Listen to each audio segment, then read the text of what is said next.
Hey, it's Cheris. Today is Sunday, April the 5th, 2020. Most of the people that I know in the world are trying to be safer at home these days. And people are sort of running into the question of, well, what do I do if I'm at home? And I happen to be a pretty good person to talk to about this because I love being at home and I have lots and lots of projects. I don't really get bored. I get into just different things. I'm super interested in learning more and reading more. And so when I find out new information, I kind of try it out. And so today I'm sharing with you guys some things I've learned over the years about how to make tinctures. What are tinctures? So a tincture is, in fact, the most common one is going to be made with alcohol. Alcohol is vodka. Vodka is the most popular way to extract the medicinal sort of properties of any given herb. Here I have some elderberry. And what's funny is I made this elderberry probably 2 years ago. That being said, it was dried herbs soaked in vodka for 3 weeks, and thus making it a tincture. And then the longer it sits in the vodka, the more potent it becomes. And the tinctures that I'm going to do today, a lot of times I do them with alcohol. You can do this with oil. People use vodka. Vodka is one of the most popular solvents to pull the benefits out of a dried herb.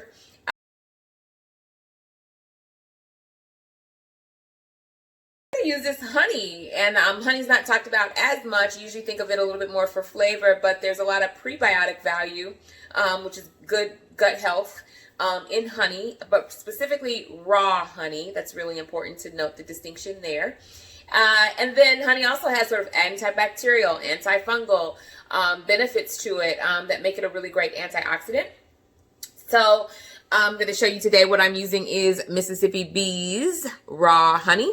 Wanted to talk to you a little bit about why it's important that it's raw, because all those things I just talked about, that enzymatic value in the honey could be really killed off if you heat it or buy refined. So you really want to use raw if you're going for medicinal value. The two herbs that I have today I'm excited about sharing with you guys are lavender. So you can see that. This is dried lavender. It doesn't have that bright purple you're used to seeing when you see it fresh, because in its dried state, it's more of like definitely a lavender, but like a pale gray, to be honest. And then I also have some dried red roses. So both of these would make excellent teas, and so they would be potentially distilled in water to make tea. Again, distilled in alcohol to make tincture. And what I'm going to do today is show you how to put them in honey. So first, with the lavender, what I've done is I've already poured the honey in on top of the lavender. And you see that actually what the honey did was displace the lavender. In terms of the volume, what I tried to do was put in the equal amount of honey as dried herb. That's what I'm going for when I'm looking at the ratio of honey to herb. The herb was in the bottle first. It was just like this. And then I poured the honey over it.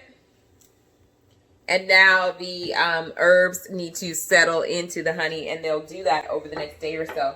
The thing I wanted to also show you guys is that I use wax paper and a marker to go ahead and write on there the date and what the ingredients are, so that when I put the top on it, later on, I'm going to know exactly when I started this particular tincture. I've been doing this for 3 weeks now, so I need to know what day I started which one.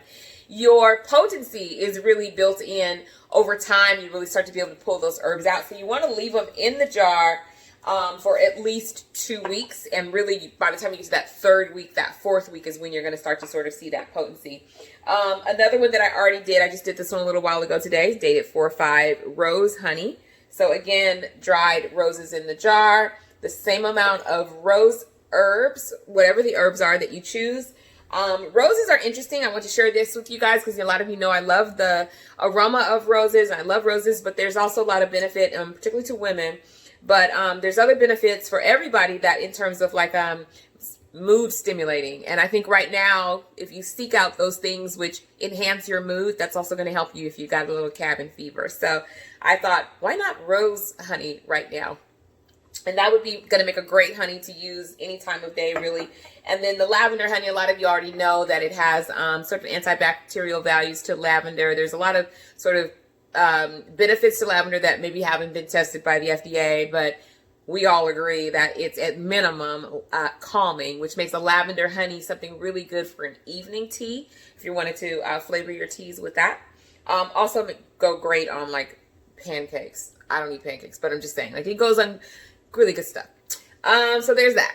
And for the last minute, I just wanted to also talk to you a little bit about other things that I'm doing to not get bored. I don't really get bored. People know that about me. I make things. So I make earrings like the Nuance Adornments. I draw the characters of Afrotagus. I actually wrote a whole book about some of the, just kind of demonstrating the natural beauty in our hair and really trying to encourage our girls around that idea.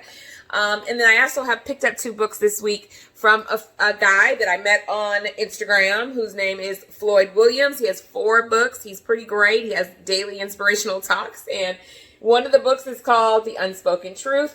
I haven't started that one yet, but I've started reading The Holy Black Papyrus, and it starts off sort of autobiographical about his journey and his story and really what kind of led him to the path of starting to acquire more information and get stronger in his ability to sort of be able to be a great influence on his community. So, and his people, the Holy Black Papyrus, Floyd Williams. I've just started that one. So things that I do to keep from being bored.